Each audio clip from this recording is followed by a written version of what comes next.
The problem has been that China's chip industry has tended to be state-led and state-owned enterprises, and they've burned through phenomenal amounts of capital with some modest goals met, but really nothing on the scale of what China had hoped they would have achieved by this point.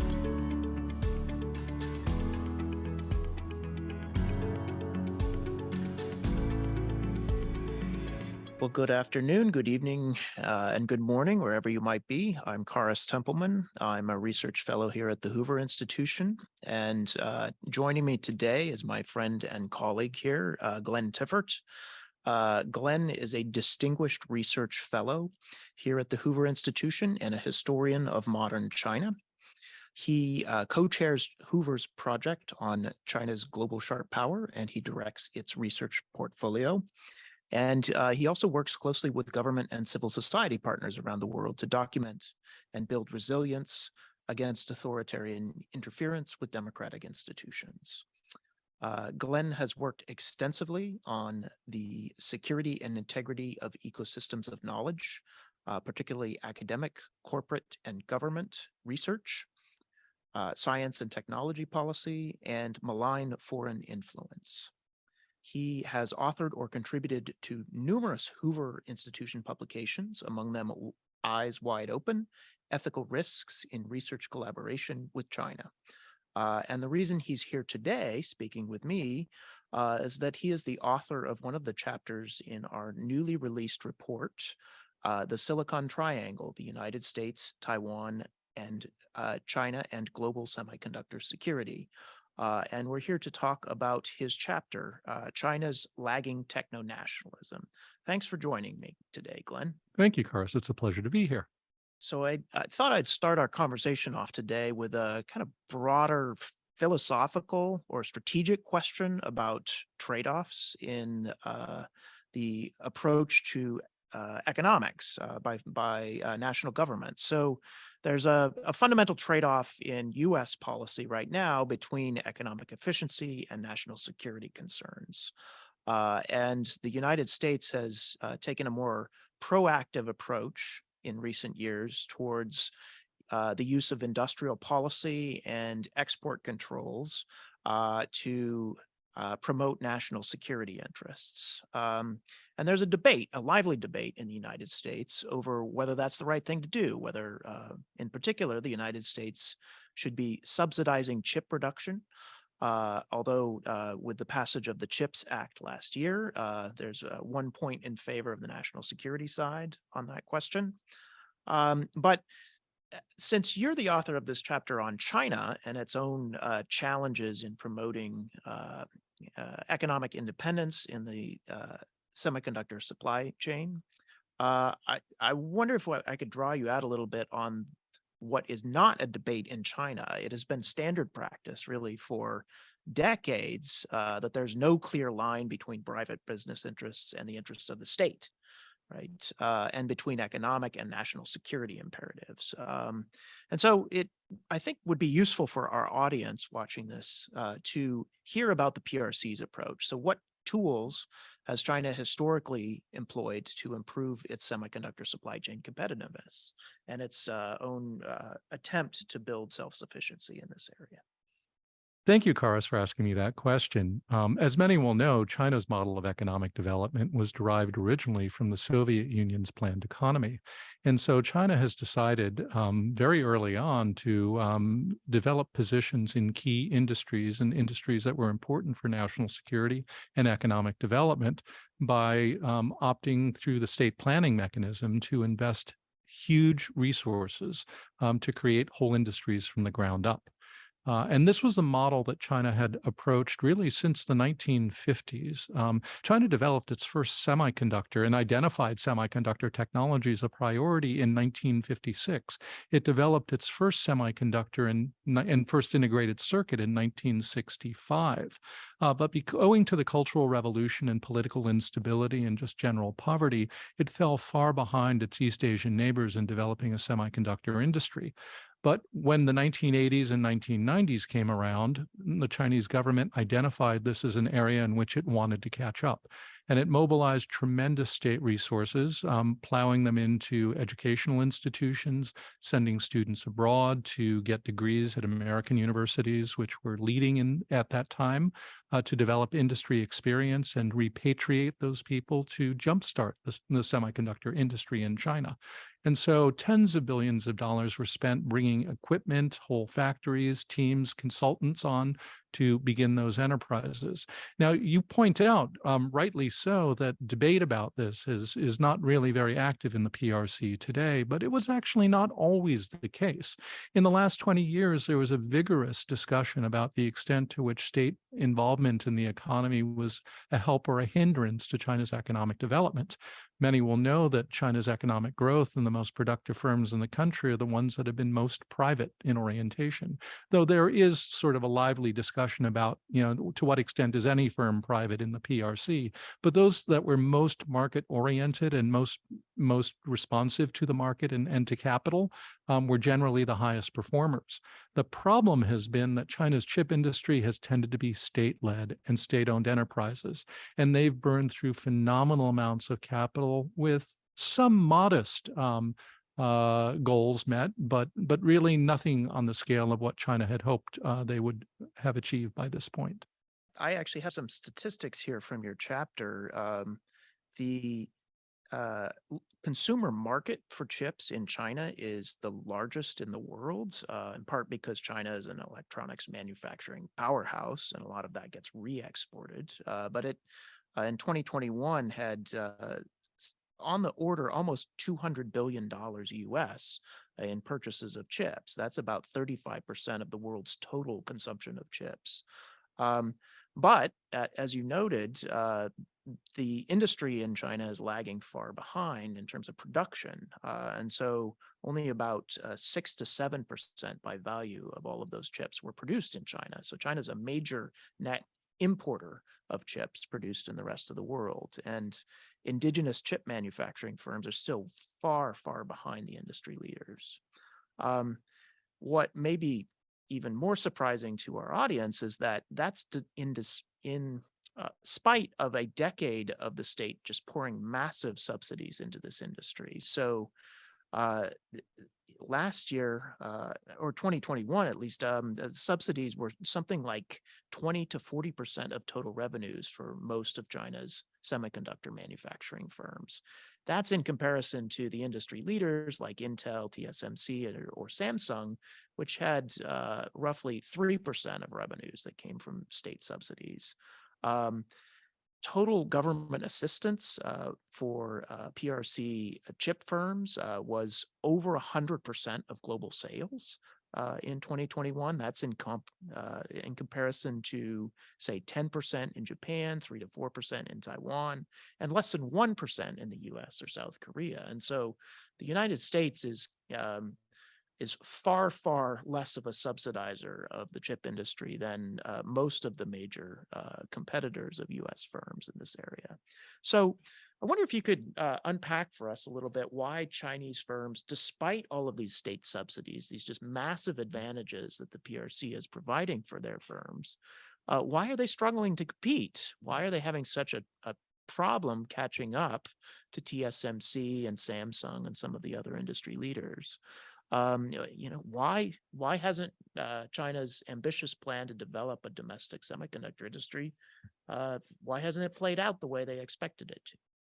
Karas, I'm glad you asked that question. One of the great ironies of China's heavy subsidization of the semiconductor industry is that although the goal was to onshore as much production and to bring it in the hands of Chinese state-owned enterprises, actually provincial authorities and local authorities who were delegated all of that money made a market-driven decision to go with the global firms very often that had the best technology and had the proven production methods.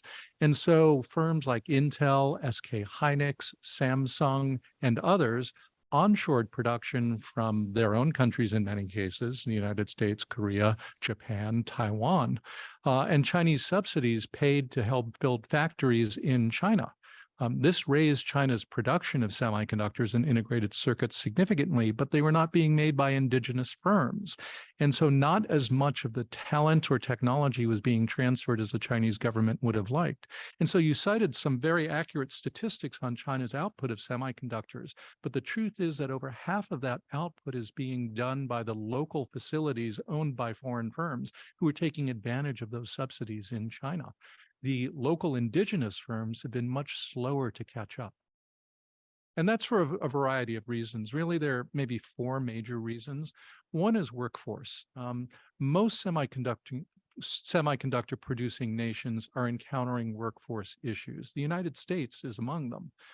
China is having a very hard time developing the indigenous talent, the engineers, but also the managers and the high level PhD level scientists who can sort of set the standard on a production line, which has really just minuscule tolerances to ensure quality and yield.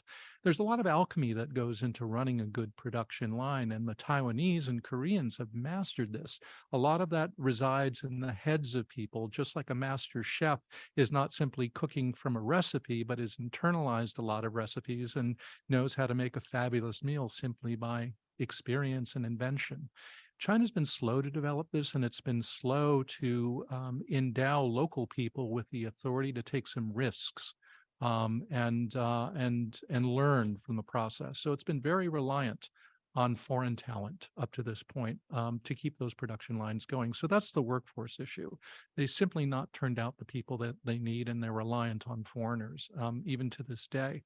And the U.S. export controls are hitting them hard as a result because they hit U.S. persons, that is citizens and green card holders, and prevent them from contributing to Chinese semiconductor firms and lines that are active in particular corners of the market.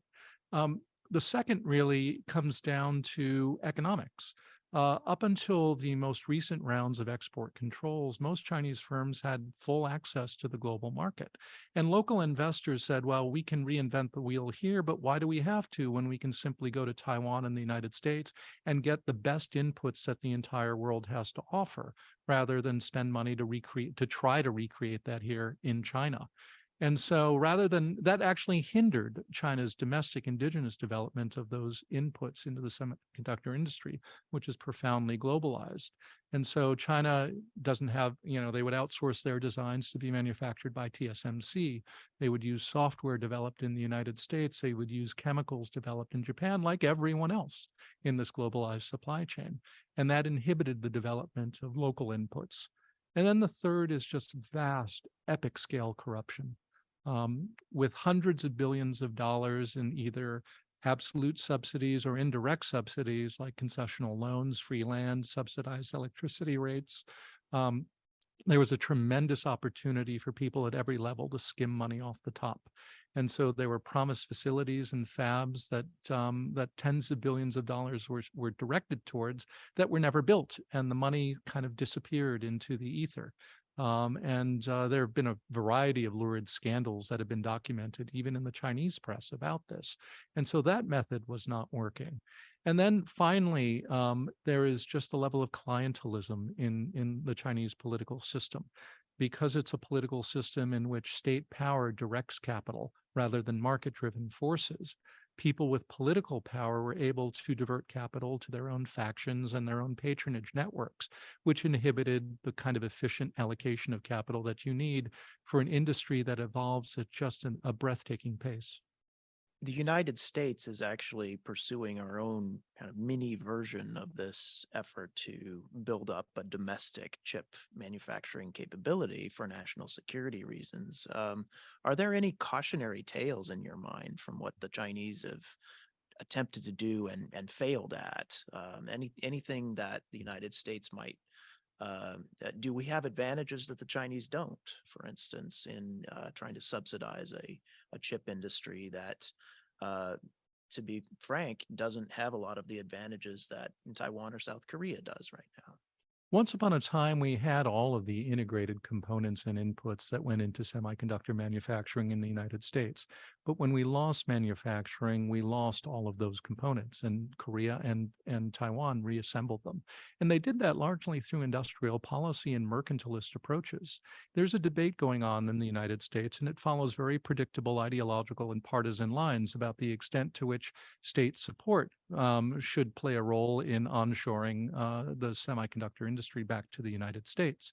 You will have some who say that the United States should not be picking winners and losers in industrial policy for just basic economic reasons. And then there are others who point out, rightly so, that the way that Japan first, then Korea, then Taiwan established themselves in this market was through pure industrial policy and mercantilism. And for the United States to get back in the game and reclaim that lost ground, there is a strong argument made for a strong dose of industrial policy. But I think everyone would agree that market forces still have to be in the driver's seat. We just have to be prepared to take some chances, spend a little money, because at the moment, it is actually about 30 to 50% more expensive to make any given chip in the United States at the higher end of technology than it is in Taiwan. So if we relied purely on market forces, that production would never come back to the United States. Now, once we redevelop the local resources and economies of scale, the workforce, and it's everything from welders who are building the fabs and installing the machinery to those who are operating the machinery on up, and the accountants and managers. Once we reestablish that, those costs will come down. But we're starting from a very weak position, unfortunately.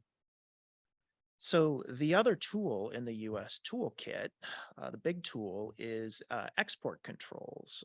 And since about 2018, the U.S. government, under both the previous and current administrations, has been increasingly aggressive about using export controls and other forms of sanctions or punishments to try to hinder the expansion and upgrading of the PRC semiconductor industry, up to and including restrictions on recruitment of U.S. citizens and green card holders into the PRC semiconductor industry. In the short run, you've argued in the chapter that this will have a pretty devastating effect on the industry in China. I wonder if you worry in the medium to long term whether this might unintentionally actually accelerate the upgrading or self-sufficiency of the industry, and if not, why not? So another way to put this is there's a trade-off between trying to hit the industry in the short run and kneecap it, but maybe you are unintentionally in the medium to long term helping it transition to a position where it's much less vulnerable. We have much less leverage over the Chinese economy than we do now. I would start by pointing out that the United States is not unique, actually, in imposing those restrictions on the flow of labor and talent into China. Taiwan, in particular, has adopted similar restrictions.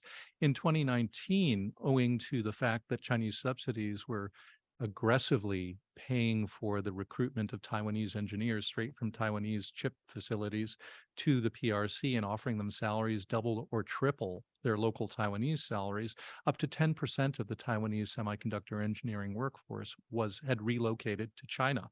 And this became a threat to the entire industry in Taiwan. So in the last year or two, they've adopted some restrictions on the flow of individuals to China for exactly that reason, in a way prefiguring the US restrictions. And now Korea is considering the same thing as a result, because they've been stung by some local cases in which some very high-level Korean executives were lured again by very fat paychecks in the PRC to take their talent and skills abroad. And so this is not a unique proposition by any means. Now, the challenge there is I think a vigorous debate and an understandable debate about whether those export controls are going to force China to accelerate its efforts to onshore and develop self-sufficiency. But as I've said already, China's actually been doing just that and has committed to doing just that for the last, 25 to 30 years. And so this would not be anything new for them. It would simply be perhaps an intensification of their ongoing efforts, which they've doubled down on several times already, with diminishing results. So I think very likely what's going to happen in the medium term is assuming that our allies and partners, not just Taiwan, Japan, and Korea, but also the Europeans who have key technology inputs in the semiconductor industry cooperate with the United States. It's very unlikely that China will reach its goals in the advanced nodes of semiconductor and integrated circuit manufacturing. So that leaves the question about what about the more mature nodes? And this is where the lion's share of the market is. This is the semiconductors that are in all of the commodity products, from your kitchen to your car to the things you wear on your wrist or carry in your briefcase or purse. These commodity chips, minus, of course, the logic chips that drive your iPhones, those are the super high-end ones.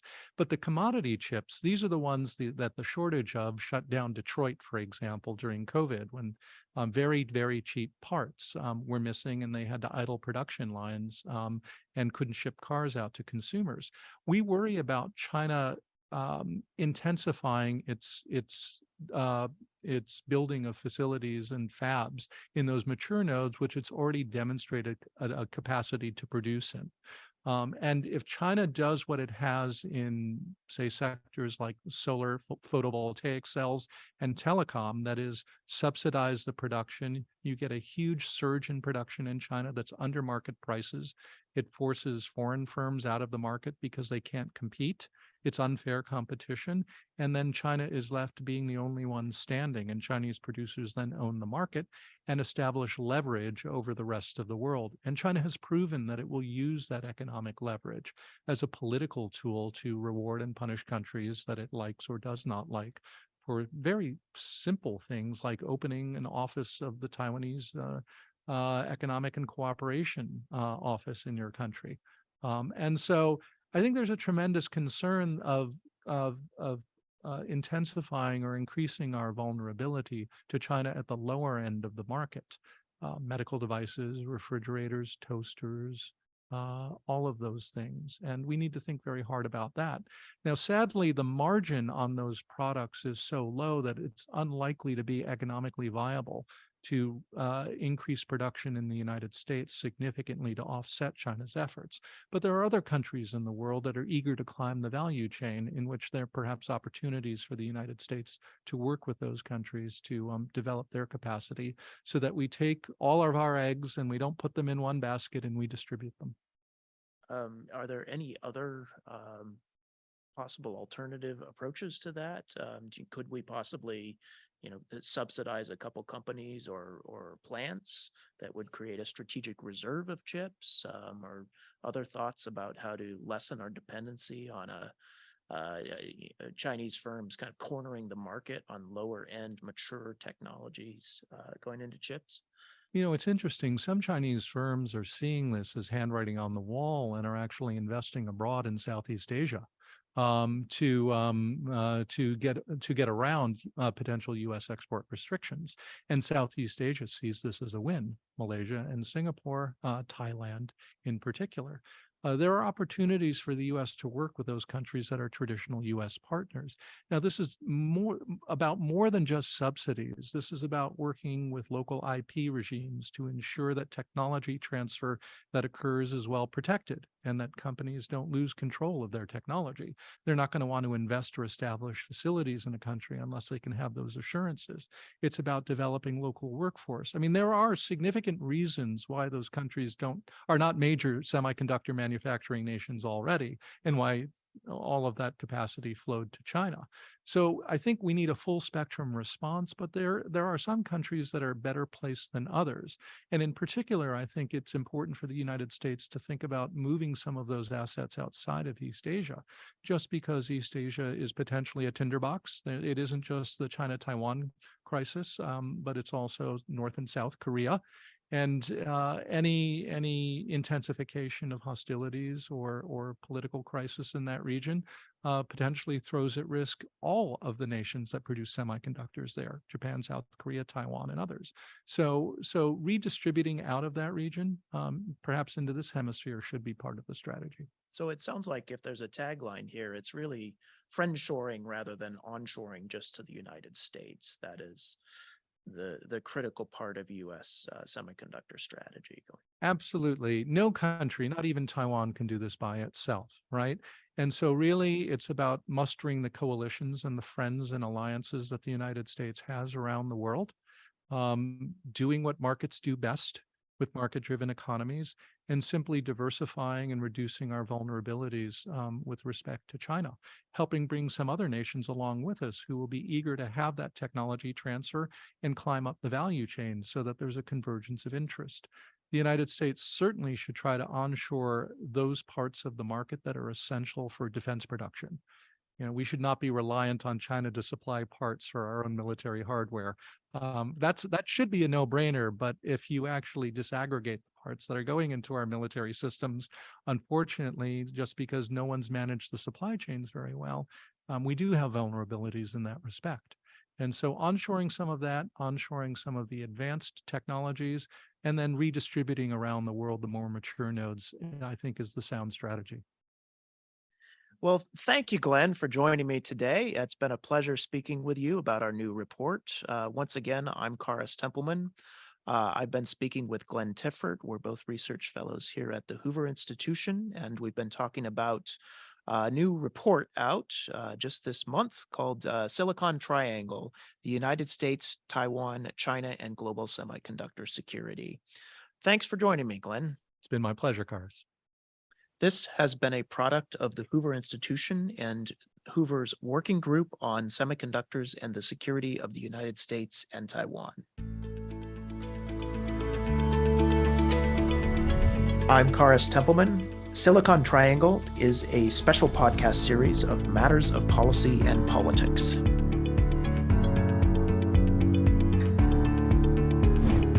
This podcast is a production of the Hoover Institution, where we generate and promote ideas advancing freedom. For more information about our work, to hear more of our podcasts, or view our video content, please visit hoover.org.